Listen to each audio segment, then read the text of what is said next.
beses ng pagsilang ang ito'y sumapunta ng tatlong haring masigla.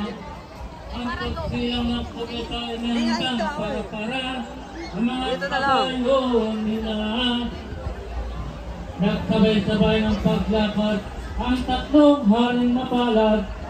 Pag-alis tulad paghanap sa bebong ipinanganak nang sa kumetang liwanag. Ito'y di nagkakalam pagkat iba't ibang bayan ang kanilang pinagmulan na kaya nakita lamang nang magtatakbo sa daan. Kaya ang haring Iskagat na kanyang pinagmulan. Sa Oriente ang pangalan, malayong di ano lamang sa dalawang kasamahan. Si Marquesini ay din.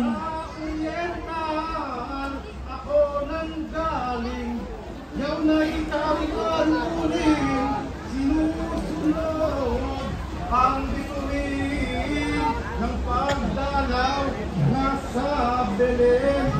Surok inaring hayag. Sa Punyente ako nagbuhat, malayo naman diya makadalisod paghanap nang sa umetang liwanag. Ang magtatakbo sa daan ang tatlong haring marangal, sila ay nangagtanungan. Kumbaga pasasaan at umanong nilalakbay. Ang wika ng isa't isa. Sa Belen ang nasa tika, nadadalaw ng talaga sa inyong kaanak pa. Hari ng hari lahat na.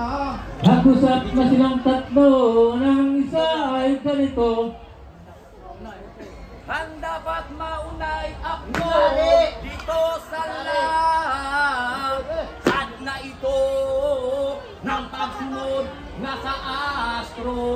Ang isa ay sumagot agad. Ako ang siyang marapat na mauna sa paglakad. Akong unang nakamalas sa pagsilang ng Mesiyas. Ang ikatlo ay sumagot din at siya namang nagturing. Ako ang dapat paunahin, ako munang nakalinig ng pagsikat ng bituin. Sa gayong pag-usapan at pawang nagagawan, ang pangunguna sa daan sila ay nagkagalitan at di nagkaisang tunay. Dito naman si Patisik, sila ay pawang nangagalit. Kayo'y daanin sa kalye na kung sino ang manangig ay siyang makikitang tigis. At sisagot ang dalawa. Yaon ang dapat na baga kung sino ang magdiktorya at magpapaglag sa gera ay siya ang mauna.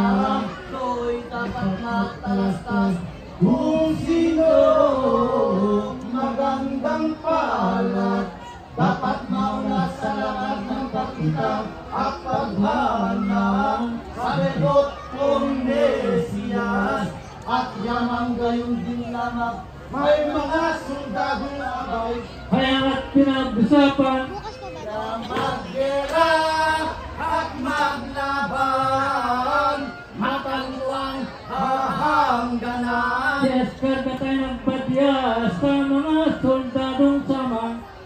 Tado, ngayon magsihanda ang bagda at gamitin ang espada lansa pakikibagan. Hanggat si Melchizedek sa kanyang soldadong adik. Ngayon ang armas ay gamit at kayo'y magsipag-isip kaya't sa pakikikalis. Ay laking ay nausap sa kanyang soldadong lahat. Hoy! Kayo kayo'y gumamit ng armas, magdagdag ng Takang lakas, handa sa pakikilaban. Kagunok ng sabay-sabay, mga armas bilang taglay, sabi ng paglalaban yung tatlong hari.